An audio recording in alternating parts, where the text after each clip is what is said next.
आशा के मोती चैनल में आपका स्वागत है। मेरे विट्ठल कहानी। कंधे पर कपड़े का थान लादे और हाट बाजार जाने की तैयारी करते हुए नामदेव जी से पत्नी ने कहा, भगत जी आज घर में खाने को कुछ भी नहीं है। आटा, नमक, दाल, चावल, गुड़ और शक्कर सब खत्म हो गए हैं। शाम को बाजार से आते हुए घर के लिए राशन का सामान लेते आइएगा। भगत नामदेव जी ने उत्तर दिया, देखता हूँ, जैसी विट्ठल जी की कृपा। अगर कोई अच्छा मूल्य मिला तो निश्चय ही घर में आज धन धान्य आ जाएगा। पत्नी बोली, संत जी अगर अच्छी कीमत ना भी मिले तब भी इस बुने हुए थान को बेचकर कुछ राशन तो ले आना। घर के बड़े बूढ़े तो भूख बर्दाश्त कर लेंगे, पर बच्चे अभी छोटे हैं, उनके लिए तो कुछ भी ले आना, जैसी मेरे विट्ठल की इच्छा। ऐसा कहकर भक्त नामदेव जी हाट बाजार को चले गए। बाजार में उन्हें किसी ने पुकारा, वाह साईं, कपड़ा तो बड़ा अच्छा बुना है और ठोक भी अच्छी लगाई है। तेरा परिवार बसता रहे, ये गरीब ठंड में कांप कांप कर मर जाएगा। दिया के घर में आ और भगवान के नाम पर 2 चादरे का कपड़ा इस गरीब की झोली में डाल दे।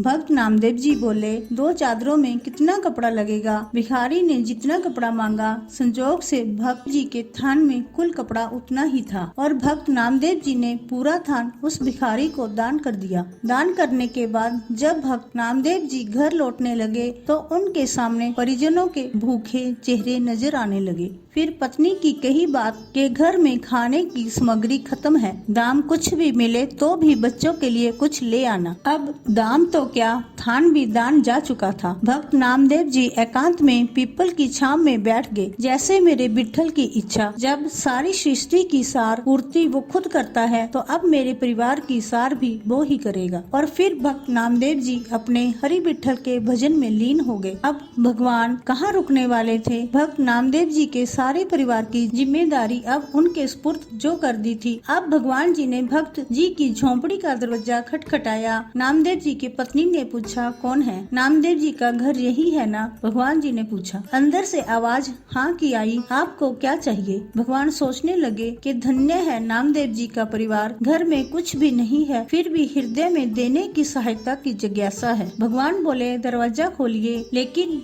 आप कौन हैं? भगवान जी ने कहा, सेवक की क्या पहचान है? जैसे नामदेव जी विट्ठल के सेवक, वैसे ही मैं नामदेव जी का सेवक हूँ। यह राशन का सामान रखवा लो। पत्नी ने दरवाजा पूरा खोल दिया। फिर इतना राशन घर में उतरना शुरू हुआ, घर के जीवों की घर में रहने की जगह भी कम पड़ गई। इतना सामान नामदेव जी ने भेजा है? मुझे नहीं लगता, पत्नी ने पूछा। भगवान जी ने कहा, हाँ भक्तानी, आज नामदेव का थान सच्ची सरकार ने खरीदा है। जो नामदेव का समर्थ्य था उसने भुगता दिया और अब जो मेरी सरकार का समर्थ्य है वो चुकता कर रही है। जगह और बताओ, सब कुछ आने वाला है। भगत जी के घर में शाम ढलने लगी थी और रात का अंधेरा अपने पांव पसारने लगा था। सामान रखवाते रखवाते पत्नी थक चुकी थी। बच्चे घर में अमीरी आते देख खुश थे। वो कभी बोरे से शक्कर निकाल कर खाते और कभी गुड़, कभी मेवे देखकर मन ललचाते और झोली भर भर कर मेवे लेकर बैठ जाते। उनके बाल मन अभी तक तृप्त नहीं हुए थे।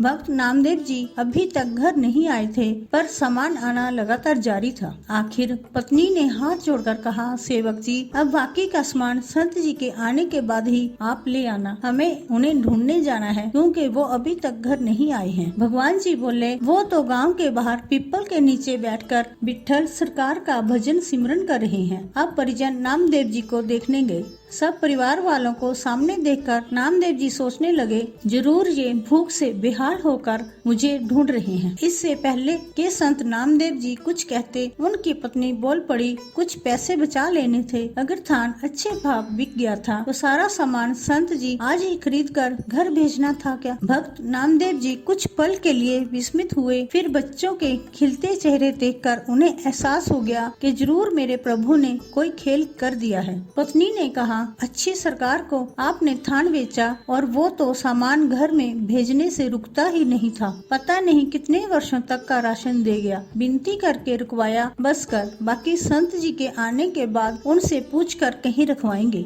भक्त नामदेव जी हंसने लगे और बोले, वो सरकार है ही ऐसी, जब देना शुरू करती है तो बस लेने वाले थक जाते हैं। जिसकी दया कभी भी खत्म नहीं होती, वह सच्ची सरकार की तरह सदा विद्यमान रहती है। राधे राधे।